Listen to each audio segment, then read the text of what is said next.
자, 오늘 이 본문에 있는 말씀을 의지해서 시대를 살리는 리더십, 이런 제목으로 하나님의 말씀을 나눌 때 크게 은혜 받으시고 힘을 얻으시고 지혜를 얻는 시간이 되기를 주의 이름으로 축복합니다.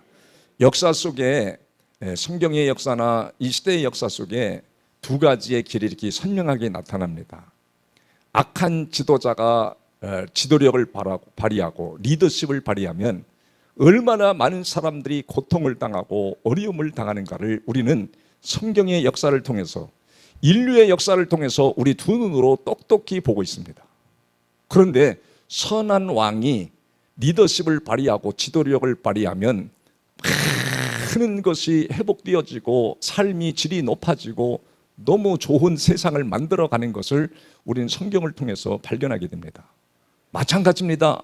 지금도 가정들이 힘들고 또 공동체가 힘들고 어려워지는 이 세상 속에 믿음의 사람이, 여러분이 한 사람이라도 가정에 믿음의 사람이, 믿음의 정신을 가진 사람이 한 사람이라도 있으면 무너져가는 가정, 상처받고 방황하는 가정을 일으켜 세울 수 있다고 하는 확신이 오는 거예요. 여러분 한 사람이 가정을 살리고 집안을 살리고 또 여러분이 머물러 있는 곳을 다 회복시키는 역사가 일어나기를 주의 이름으로 축복합니다. 여러분, 창세기 46장에서도 보면 야곱의 가정이 70명이에요. 70명인데 때 아닌 기근을 만나서 굶어 죽게 생긴 거예요. 너무 어렵고 힘든 시대를 만난 거예요.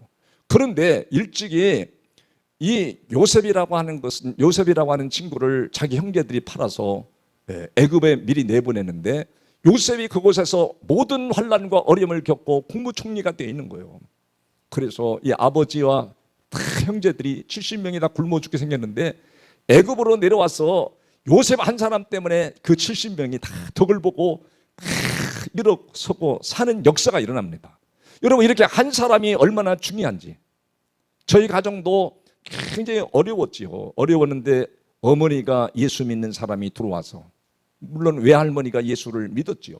그 믿는 사람이 들어와서 집안을 믿음의 식구들로, 믿음의 삶으로, 재산을 물려주고 뭐 좋은 걸 물려준 거 하나도 없지만 믿음을 물려준 것 때문에 그 믿음으로 붙들고 살아온 것이 다 가정마다 정상으로 살 만큼 살 수 있도록 멋지게 만들어 놓은 거예요. 그러니까 믿음의 정신을 가진 사람이 한 사람 한 사람이 얼마나 소중하다는 것을 오늘 이 본문에서도 알려주고 있습니다. 히스기야 왕이 오늘 등장하는데 1절에서 보면 그렇게 말해요. 1절을 한번 보겠습니다. 1절에 보면 이스라엘의 왕 엘라의 아들 호세아가 제3년에 유다 왕 아하스의 아들 히스기야가 왕이 되니, 북이스라엘에는 누가 왕이었느냐면 호세아가 왕의 자리에 앉아 있더라는 거예요. 호세아 왕 3년 차에 바로 유다의 왕 16대 왕 히스기야가 왕위에 등장합니다. 나이는 25, 철이 안 들었을 텐데, 여러분 지금도 30이 먹어도 40이 먹어도 철이 안 드는 사람이 많은데, 여러분 25살에 왕위에 등극했으니까. 근데 이 집안의 배경을 보면 어머니의 믿음이 하나가 딱 있었어요. 아버지는 악한 왕입니다. 유다 나라의 가장 악한 왕 하면 바로 히스기야 아버지 아하스 왕이에요. 아버지에게 배울 게 아무것도 없습니다. 북이스라엘에는 누가 왕이냐면 호세아가 왕이에요. 북이스라엘에는 호세아 왕이 마지막 왕입니다. 마지막 왕. 그때 무슨 일이 있었는가 하면, 여러분 9절에 가서 보면 그렇게 말해요. 9절에 가서 보면, 여러분 9절에 보겠습니다. 9절에 보면 히스기야 왕 제4년 곧 이스라엘 왕 엘라의 아들 호세아 몇 년째요? 7년 차에 아수르 왕 살만 에셀이 사마리아로 올라와서 그 성을 좀 어떻게 했어요? 에워싼 거예요. 에워싸고 다음 절에서는 뭐라고 말하냐면 10절에 3년 후에 그 성읍이 워낙 단단해서 쉽게 안 무너지는데 3년 동안이나 전쟁이 일어난 거예요. 그 3년이 돼서 함락되니 곧 히스기야 왕 몇 년째? 제 6년째 되는 왕이었다는 거예요. 이스라엘 왕 호세아의 제 9년에 사마리아가 어떻게 됐어요? 다 멸망을 당하고 함락당하고 11절에는 이스라엘 백성들이 다 포로를 잡혀갑니다. 다 포로 잡혀가고 왕도 잡혀가고 얼마나 나라가 비참해졌는지 몰라요. 여러분, 이렇게 비참해진 이유를 성경은 뭐라고 말하냐면 바로 12절에 가서 그렇게 말해요. 왜 이스라엘 민족이 이방 사람들에게 비참하게 짓밟히고 포로를 잡혀가고 무너졌는가? 그 이유는 하나님의 말씀을 듣지 아니하고 또 계명을 지키지 아니하였기 때문에 망했다라고 말합니다. 여러분 17장에서 보면 이스라엘이 하나님을 떠나고 배교하는 일들이 벌어져요. 우상 숭배하고 이 히스기야 왕 아버지 아하스 왕이 자녀를 제단에 생로로 바쳐버려요. 그런 잘못된 우상 숭배에 빠져 있기 때문에 하나님께서 이 이스라엘을 포로를 잡혀가고 이방 나라에게 또 억압을 당하고 함락당하는 일이 벌어진 거예요. 비참한 일을 누가 봤죠? 히스기야 왕이 본 거예요. 아버지도 악한 왕입니다. 아버지가 악한 왕이라는 것을 대부분 다 부모가 하는 것을 본받아서 다 자녀들이 그대로 이어지는데 이 히스기야 왕은 아버지가 잘못된 것을 보고 새로운 교훈을 받은 거예요. 이스라엘 나라가 망하는 걸 보고 야, 저렇게 살면 안 되는구나. 아버지처럼 살면 안 되는구나. 집안이 망하고 가정이 망하고 자기 삶도 망하는구나. 그래서 나는 믿음으로 살아야겠다. 이런 교훈을 거기서 배운 거예요. 나쁜 걸 통해서 좋은 걸 배우기도 하고 또 나쁜 걸 통해서 그대로 나쁜 걸 배워서 답습하는 가정도 있는데 이 히스기야 왕은 나쁜 걸 본받지 아니하고 야, 어떻게 하면 나라가 살고 자신이 살고 가정이 살 수 있을까? 이것을 교훈을 받은 거예요. 그래서 사는 길이 무엇인가를 그는 깨달았어요. 왜 이스라엘이 망하는가를 깨달았어요. 그래서 5절에 그렇게 고백합니다. 이 열왕기하 18장 전체 중에 5절이 가장 중요한 핵심절입니다. 요 절과 같은데 5절에 있는 말씀을 보겠어요. 히스기야가 이스라엘 하나님 여호와를 어떻게 했다고 그래요? 그게 첫 번째 이 히스기야의 믿음은 여호와를 의지하는 믿음이었어요. 의지하였는데 그의 전후 유다 여러 왕 중에 그러한 자가 없었으니 그래요. 옛날에는 그냥 여호와를 의지하면 하나님 복 주십니다 그런데 하나님 히스기야가 여호와를 의지한 것이 무엇일까 하고 기도하고 묵상해 보니까 히스기야 왕이 여호와를 의지했다는 말은 하나님이 입에서 나오는 말씀을 그대로 믿고 순종하고 따랐다고 하는 말이에요. 그 의지하는 사람들이 다 그럽니다. 교회 나면 나도 하나님을 의지하는데 하나님이 말씀하시는 것은 따르고 받아들이고 순종하지 않는 사람들이 얼마나 많아요. 그러니까 하나님을 의지하는 믿음은 바로 하나님이 말씀하신 것을 다 공감하고 따르고 순종하는 믿음을 의지하는 믿음이라고 그래요. 그 의지하는 믿음이 오늘 성경에서는 어떻게 나타나는가? 여러분 3절에 보면 그렇게 나타납니다. 열왕기하 18장 3절에 보면 히스기야가 그의 조상 다윗의 모든 행위와 같이 여호와께서 보시기에 뭐 했다고 그래요? 정직히 행했다. 하나님이 보시기에 히스기야 왕은 정직히 행했다는 것은 여러분 일반적으로는 정직이라는 것은 속이지 않는 것을 가리켜요. 그러나 오늘 성경에서 말하는 이 정직이라는 것은 바로 히스기야가 하나님을 의지하는데 하나님을 믿고 따르는데 하나님 말씀을 붙들고 따라가는데 정직한 믿음을 가졌다는 것은 내가 일생에 내가 가정에 내 인생이 어떤 장애물이 있고 어떤 어려움이 있어도 흐트러지지 아니하고 하나님 말씀을 잘 믿고 따라가겠습니다. 그 말씀 순종하겠습니다. 그래서 의지한다는 말을 정직한 말과 같이 연결해서 오늘 말씀하는 거예요. 그러니까 이 히스기야 왕이 이 정직한 믿음은 의지하는 믿음과 같은 거죠. 그래서 내가 어떤 어려움이 있어도 내 인생사에 가정사에 어떤 일이 있어도 내 믿음을 흐트러지지 않고 나는 하나님만 바라보고 하나님만 의지하고 하나님 말씀하시는 말씀을 따라서 나는 일률적으로 달려가겠습니다. 그것을 하나님이 보신 거예요. 그게 얼마나 대단한 믿음입니까? 그래서 이렇게 하나님을 의지하는 믿음, 정직한 믿음은 바로 어떻게 나타나는가? 4절에서 그걸 정확하게 얘기해 주는 거예요.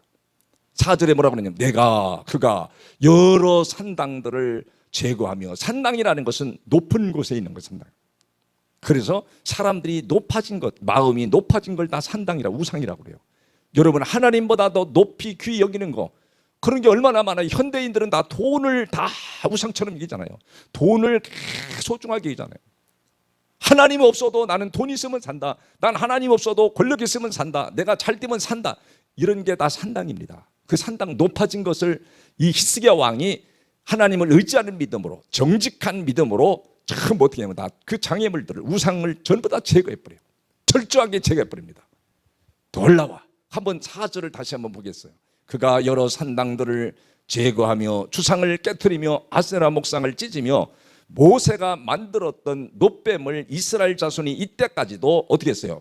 향하여 분향하였으므로 그것을 부수고 느우수단이라 일컬었더라. 느우수단이라는 건 놋뱀, 그냥 놋뱀으로 만들어놓은, 거기다 사람들이 분향하고 그걸 의지하는 거예요. 모세 당시에 놋뱀을 만들어서 그걸 보면 산다고 하는, 하나님 말씀을 믿으면 산다고 하는데 사람들이 그걸 안 믿어갖고 죽은 사람이 얼마나 많아요. 그때 당시에 필요했던 건데 이걸 우상화시켜서 그걸 놓고 거기다가 분향했다는 거예요. 근데 히스기야 시대에 철저하게 내가 정직한 믿음을 가진 걸 하나님 보시옵소서, 내가 하나님을 의지하는 걸 보시옵소서, 나는 그 말씀을 따르겠습니다. 그 말씀을 정직하게 따라간다는 게 내 인생사에 나를 하나님을 따라가는데 믿는데 장애물이 되고 방해물이 되는 걸 철저하게 제거하는 것을 정직한 믿음, 여호와를 의지하는 믿음이라고 그렇게 말합니다. 두 번째로는 오늘 6절에 그렇게 말해요. 6절에 보니까 6절에서 보면 그렇게 말하잖아요. 곧 그가 여호와께 뭐 했다 그러죠? 연합하여 그랬어요. 히스기야의 믿음은 그가 자신을 살리고 가정을 살리고 나라를 살리는 이 리더십을 발휘하는 데는 그가 여호와께 연합하여, 연합한다는 게 얼마나 놀랍습니까? 가정 식구들이 한 마음으로 연합하는 거 얼마나 대단한 일입니까? 민족이 한 마음으로 연합한다는 거 얼마나 대단한 일입니까? 그것보다 더 중요한 게 히스기야 왕은 내가 하나님과 연합하겠습니다. 그걸 원문에서는 다바크라고 그래요. 다바크라는데 히스기야가 어떤 일이 있어도 이 다바크는 따라 붙는다. 하나님 말씀에 따라 붙는다. 다른 말로는 동행이라고도 말을 하고, 또는 일치한다, 하나가 된다, 마음을 같이 한다, 그런 것을 다 연합한다라고 말해요. 내가 하나님과 동행하겠습니다. 하나님의 말씀을 내가 붙들고 그 마음과 공감하고 하나가 되겠습니다. 동행하겠습니다. 그 말씀을 붙들겠습니다. 그걸 연합한다고 그래요. 세 번째로는 뭐였냐면, 세 번째로 여러분 6절 하반절에 보면 그렇게 나옵니다. 6절 하반절, 그가 곧 여호와께 연합하여, 그러면서 뭐라 하죠? 그에게서 떠나지 아니하고, 연합한다는 건 주님과 말씀과 하나가 되는 걸 말해요. 그리고 세 번째는 여호와께서 모세에게 명령하신 뭘 지켰대요? 계명을 지켰더라. 그러니까 여러분, 사람이 구약이나 신약이나 계명을 자기 지식과 힘으로 지키는 거 불가능합니다. 그래서 예수님을 보내주신 거거든요. 그래서 성경은 하나님을 공경하는 마음을 가질 때, 하나님을 뭐하는 마음? 공경하는 마음을 가질 때 계명을 지킬 수 있는 은혜를 하나님이 주시는 거예요. 그래서 하나님이 주시는 은혜로 내가 계명을 지켰나이다, 계명을 지켜서 하나님 앞에 영광을 돌리는 거, 내가 지킨 게 아니라 하나님이 은혜를 주시고 믿음을 주셔서 지키는 믿음을 바로 하나님을 공경하는 믿음이라고 그래요. 그게 말만 그렇게 공경했지 실제는 부모를 공경하는 말과 똑같은 말입니다.